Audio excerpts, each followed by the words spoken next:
अस्सलामु अलैकुम। आज मेरी तबीयत ख़राब है तो बात करने का मन नहीं तो बिना इंतज़ार के चलते हैं आज के एपिसोड की जानिब। मगर हम एपिसोड पढ़कर लाइक कर दीजिएगा और चैनल ज़रूर सब्सक्राइब कर दीजिएगा। बेइश्क थर्ड लास्ट एपिसोड पार्ट 1 ईमान फातिमा। फलजा, हुआ है तुम क्यों रो रही हो, और अगर तुम्हें ये रिश्ता मंजूर नहीं है तो फिर तुमने हम क्यों बोली है। वो उसे पीछे हटाता इसका चेहरा हाथों के प्याले में भरते हुए बेकरारी से बोला। नहीं, ऐसा कुछ नहीं है, मैंने दिल से कबूल किया है इस रिश्ते को, और वैसे भी वो आपसे बेहतर है, अपने माँ बाप का इकलौता बेटा है और वो अकेला ही सारी जायदाद का वारिस होगा। फलजा ने कहा तो ज़ैद ने बेयकीनी से उसे देखा। तुमने सिर्फ और सिर्फ इस वजह से इस रिश्ते को कबूल किया और तुम्हें दौलत की वजह से वो मुझसे बेहतर लगा। मुझे यकीन नहीं आ रहा कि ये तुम्हारी सोच हो सकती है। क्योंकि क्या खराबी है इस सोच में, और हर एक को हक हासिल है कि वो अपने लिए बेहतर से बेहतरीन हासिल करे। वो निगाहें चरा कर बोली। ये बातें इस तरह निगाहें चरा कर क्यों कर रही हो, या तो कोई और वजह है या फिर तुम्हें भी लगता है कि तुम्हारी ये सोच गलत है। मैं मानता हूँ कि मेरे पास सैफ जितनी दौलत नहीं होगी, मगर इतना पैसा तो है कि तुम्हारी हर ख्वाहिश को पूरा किया जा सकता है। ये इतना बड़ा घर है और सबसे बढ़कर यहाँ प्यार करने वाले लोग हैं। प्लीज़ एक बार तुम फिर से सोचो। वो उसका हाथ थामकर बेचैनी से बोला। मैं सोच चुकी हूँ और मैं अपने इरादे से नहीं हटने वाली। वो अपना हाथ खींचते हुए आहिस्ता से बोली और फिर उसे हटाती बाहर की जानिब बढ़ गई तो ज़ैद ने करब से अपने खाली हाथ को देखा और बोझल दिल से अपने कमरे की जानिब बढ़ गया। फलजा उदास सी बैठी सामने लहराते पौधों को देखे जा रही थी और आंखें बार बार भीग रही थीं। कल वो इस रिश्ते के लिए न बोलने वाली थी क्यों ज़ैद की मोहब्बत ने उसके दिल पे दस्तक दी थी और वो इस कदर प्यार करने वालों के दरमियान ही रहना चाहती थी। बचपन से उसने नफरतें सही थी तो ये प्यार की हसरत हमेशा रही, मगर आज मिल रहा था और वो उसे हमेशा के लिए पाना चाहती थी। मगर सैफ के इंकिशाफ ने उसे जैसे आसमान से ज़मीन पे पटख दिया था। सैफ ने बताया कि तुम्हारे बारे में मुकम्मल मालूमात ली तो मालूम हुआ कि तुम्हारा रोहाब शाह से बहुत करीबी रिश्ता है, क्योंकि जिस एनजीओ ने तुम्हें ज़हीर चौधरी से बचाया वहाँ पे तुम्हारी एक फैमिली फ़ोटो की एल्बम मिली तो ये जानकर काफ़ी ज़ोर का झटका लगा कि तुम्हारी मां सदफ चौधरी आज से बरसों पहले सदफ शाह थी और रोहाब शाह की मां थी। सैफ ने इस सच्चाई को बताते ही साथ उसे कहा कि उसे अगर इस सच्चाई को छुपाए रखना है और रोहाब शाह की नफरत से बचना है तो वो इस रिश्ते के लिए हम बोल, वरना रोहाब शाह उसे इस घर से निकालने में एक पल नहीं लगाएगा। और फलजा को जाजी ने एक बार बताया था कि रोहाब शाह दुनिया में सबसे ज़्यादा नफरत अपनी मां से और इस शख्स से करता है जिससे उसकी मां ने दूसरी शादी की थी। वो कुछ देर के बाद उठकर अंदर की जानिब बढ़ी तो सामने से आते रोहाब को देखकर इसका दिल भर आया। अरे फलजा बेटे, शाम को एंगेजमेंट के लिए ड्रेसेस लेने चलना है, मैं हाविया और जाजी को भी कह चुका हूँ तो आप भी तैयार हो जाना, रोहाब ने कहा तो उसने इस बात में सर हिला दिया। शाम को वो सब तैयार होकर बाहर आए तो रोहाब ज़ैद को भी साथ चलने के लिए फोर्स कर रहे थे, मगर वो मुसलसल टाल रहा था। अरे चलिए ना ज़ैद भाई, बहुत मज़ा आएगा, रोहान ने मिन्नत भरे अंदाज में कहा तो वो चारों नाचार साथ चलने के लिए तैयार हो गया। वह सब ने अपने अपने ड्रेस टराई कर लिए थे मगर वो गुमसम सी मैकसी थामे बैठी थी। कितना शौक होता था उसे शॉपिंग का मगर आज हर चीज़ से दिल अचाट हो गया था। किया हवा फलजा पसंद नहीं तो कुछ और देख लो, जाजी ने कहा। नहीं हाविया बाजी ठीक है यही, उसने कहा। जाओ जाकर टराई कर लो, जाजी ने कहा तो वो चुपचाप उठकर टरायल रूम की तरफ बढ़ गई। मैकसी पहन कर वो बाहर निकली तो ज़ैद पे निगाह पड़ी तो वो एकटक उसे ही देख रहा था। इसकी हसरत भरी निगाहों से फलजा की सांसें रुकने लगी। वाओ बहुत खूबसूरत लग रही हो, जाजी ने इसके रुखसार पे चटक्की काटते हुए कहा। मैं चेंज करके आती हूँ, वो ज़ैद पे एक निगाह डालकर बोलती वापस पलट गई। कपड़े चेंज करके वो बाहर निकली तो वो लोग ज्वेलरी शॉप की तरफ बढ़ गए और वहां से रंग वगैरह लेकर वो लोग बाहर की जानिब बढ़ गए। किसी रेस्टोरेंट में चलकर डिनर करते हैं, रोहाब ने कहा। बरू में घर चलता हूँ आप लोग जाए, ज़ैद ने कहा। क्यों तुम क्यों नहीं चल रहे, रोहाब ने पूछा। मेरे सर में दर्द है मैं आराम करूंगा घर जाकर, ज़ैद ने माथा मसलते हुए कहा। ओबू तो ऐसा करते सभी घर चलते हैं फिर, रोहाब ने कहा।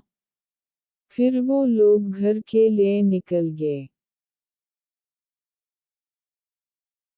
रोहाब ने जाजी को साड़ी टराई करने को कहा और खुद को लटनट करने के लिए बाहर की जानिब लपका। फोन सुनकर वो जैसे ही पलटा तो इसकी नज़र ज़ैद पे पड़ी जो कि एकटक फलजा को देख रहा था और फलजा तो उसके देखने पे घबराहट का शिकार थी। रोहाब ने पास जाकर उसके कंधे पे हाथ रखा तो वो चौंक कर उसे देखने लगा। रोहाब इसकी आँखों से छलकते खालीपन से जैसे साकत रह गया। फिर इसने महसूस किया कि इसकी निगाहें बार बार फलजा पे उठ रही थी और हर बार आँखों में दर्द सा दिख रहा था। किया ज़ैद फलजा से मोहब्बत करने लगा है। वो दिल ही दिल खुद से मुखातिब हुआ और फिर वो लोग घर आए तो ज़ैद खाना खाए बगैर ही रूम में चला गया। रोहाब पूरी रात मुस्तरब रहा और अगले दिन मंगनी का फंक्शन था तो पूरा दिन तैयारी में गुजर गया। वो तैयार होकर ज़ैद और रोहान के साथ होटल पहुंच गया और जाजी, हाविया ने फलजा को तैयार करवा कर पार्लर से होटल पहुंचना था और कुछ देर के बाद सैफ की फैमिली भी आ चुकी थी तो मंगनी की रस्म के लिए फलजा को और सैफ को स्टेज पे बैठाया तो इसकी निगाहें ज़ैद को तलाशने लगी मगर वो उसे कहीं ना देखा तो वो मुज़तरिब सा बाहर की जानिब बढ़ा तो वो होटल के पार्कनिक एरिया में वहीं चौकीदार के साथ बैठा स्मोकिंग कर रहा था और पास गया तो उसे अजीब सी स्मेल महसूस हुई जो कि दिमाग को माउफ कर रही थी। व्हाट द हेल ज़ैद, ये क्या पागलपन है, उसने पास जाकर सिगरेट छीनकर पाँव के नीचे मसलते हुए नागवारी से कहा। मुझे चाहिए ये, वो फिर से सिगरेट की तरफ हाथ बढ़ाते हुए बोला तो रोहाब ने उसे बाजू से खींचकर उठाया। बरू आपको सब अंदर तलाश कर रहे हैं और आप यहाँ हो ज़ैद भाई के साथ, वो ज़ैद को लेकर जाने वाला ही था कि रोहान ने पास आकर कहा और फिर एकदम से ठिठक गया। इन्हीं किया हवा है? रोहान ने हैरानगी से पूछा। इसने चरस भरी सिगरेट ले ली।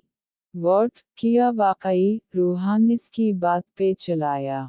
जी हाँ वाकई, अब एक काम करो, अंदर सब संभाल लो, मैं उसे घर छोड़कर आता हूँ, रोहाब ने कहा।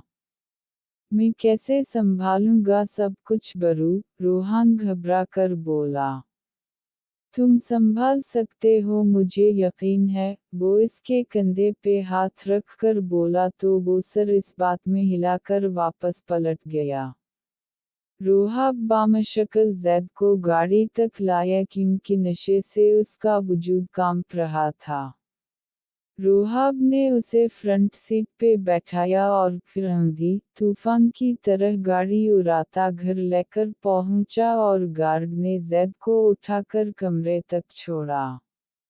वो उसे तकिए पे सीधा करते पलट रहा था कि अचानक से जैद ने इसका हाथ पकड़ लिया। वो मुड़ा तो वो नीम आंखों से उसे देख रहा था। ज़ैद आराम करो, रोहाब इसकी नम आंखों से निगाहें चरा कर बोला। बरू मम, मेरी सांसें रुक रही उसके दर्द दूर जाने के ख्याल से। मम, मुझे पहले ऐसा फेल नहीं हुआ था कन्वल की बार कुछ अरसा रहा मम, मगर मैं संभल गया लेकिन इस बार मम मर जाऊंगा प्लीज़ मुझे फलजा दे दी। वो लड़खड़ाते लहजे में बोलता सीने से लग गया। रोहाब ने उसे बामशक्ल सोने के लिए लटाया और कुछ देर के बाद वो गहरी नींद में जा चुका था। वो उसे कम्फर्टर ओढ़ाकर वापस होटल आया तो फलजा सैफ की मंगनी की रस्म हो चुकी थी। वो गुमसम सा एक साइड पे बैठ गया और इस सब के दौरान वो जाजी को भी भूल चुका था। घर आकर वो सीधा रूम में आया और पूरी रात आंखों में कटी थी और अगले दिन सुबह वो उठकर जैद के रूम की तरफ जा रहा था कि रास्ते में रोहान मिल गया। वो दोनों कमरे में दाखिल हुए तो जैद अंधे मुंह तकिए में सर दिए सो रहा है। जैद भाई उठो ना यार, रोहान ने पुकारा तो वो टस से मास ना हुआ। रोहाब भाई लगता चरस ने काफी असर किया है, रोहान बोला और फिर जैद को झंझोड़ा तो वो सर उठाकर उसे देखने लगा। क्या तकलीफ है तुम्हें, वो फाड़ खाने वाले अंदाज में बोलता उठकर बैठ गया। अरे तौबा तौबा, आपके तो दिमाग पे नशा बहुत छाया है। वैसे चरस थी कैसी और कहाँ से शौक चढ़ा चरस भरी सिगरेट का सोटा मारने का। वैसे कल रात अगर रोहाब भाई के हाथ ना चढ़ते तो चरसीम के साथ फुटपाथ पे सोए होना था। रोहान नॉन स्टॉप बोलता चला गया। माफ करो, मेरे सर में पहले ही बहुत दर्द है, वो झला कर बोला। थोड़ी सी और चरस P low. Shut up Rohan, रोहाब और जैद ने एक साथ कहा तो वो मुंह पे फिंगर रखे एक साइड पे बैठ गया। रोहान तुम जरा हाविया की बात सुन लेना, वो तुम्हें ढूंढ रही थी। रोहाब ने उसे बहाने से वहां से भेजना चाहा। क्या वाकई वो मुझे ढूंढ रही? हाँ जी वाकई ढूंढ रही, रोहाब ने चिढ़कर कहा। ओके, मैं अपनी जान मन से मिलकर आता हूँ, तब तक आप चरसी भाई सूरी जैद भाई का नशा उतारू, मैं अभी आता हूँ, रोहान ने कहा और बाहर निकल गया।